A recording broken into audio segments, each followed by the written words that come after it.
In lesson 19, we're going to talk more about transformations. The objective with these transformation lessons is for you to be able to see the changes in a formula, whether it be coefficient, sign, or exponent, and you be able to determine what that graph might look like or change because of that change. So let's look at our quadratic parabola as our parent function. And I'm going to go ahead and plug these numbers in for my parent function just to start out with. At any time, you can pause the video, do it yourself on your own notes, and then come back and check them. What I want to explore today is I want to explore when we change the coefficient within the parentheses. So far, the last video, we did a change by adding or subtracting within the parentheses before we square it. And so now I want to know what kind of change would happen if I do that with a coefficient. So as you see, my coefficient here is going to be 1/2, and I'm going to multiply that by x before I square it. I'm filling out my table. You can pause it, do it on your own, and then come back and check your answers. I want to know how this change affects my points first before I graph it. And right away, one of the things that I see is that my numbers are going to end up being quite small. I see a quarter. When x is -1, it's a quarter. When x is 1, it's a quarter. So those are rather small numbers. And so when we make numbers smaller, that means we are going to widen the opening. So as you see, the purple graph is our new scaled, and the green graph is our parent. And so we see that when x is 1, y is 1, and in our new purple graph, when x is 1, it's a quarter.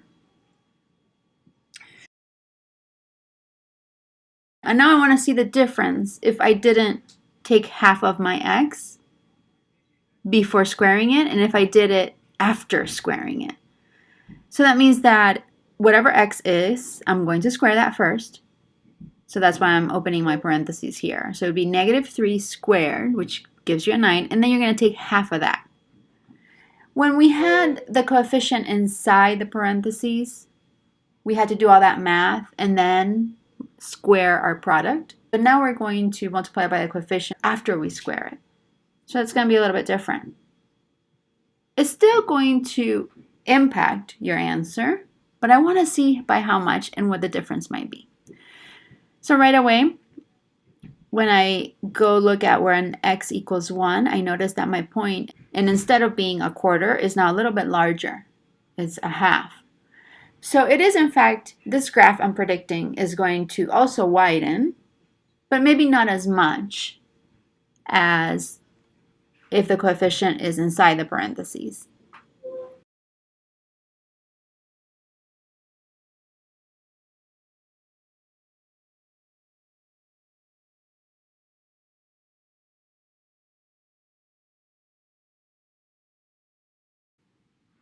There we see the parent graph in green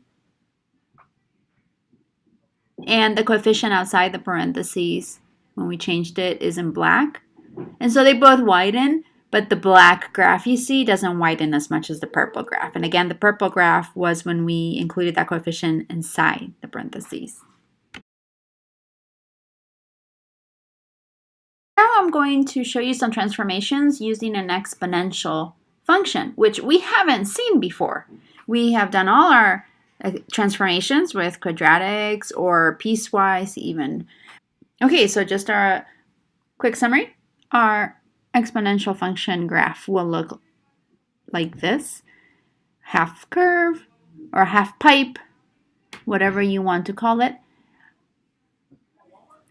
But there is this part of the curve that almost hits that 0. In this particular graph, those points are actually on the x-axis where x equals 0, but sometimes it looks like it touches and it does not, and that's what we refer to as the asymptote.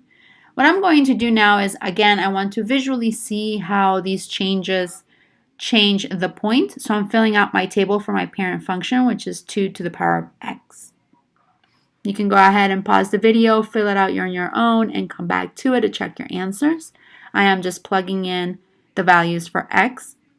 And then what I want to do is then I want to put a coefficient in front of my x. So it'll be to the power of 2x. And let's explore what that transformation might look like.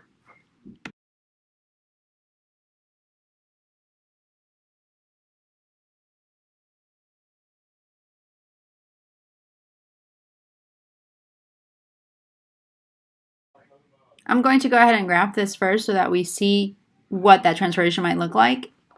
And I want you to notice the changes. The blue graph, as you see, it sort of moves a little bit steeper towards the y-axis.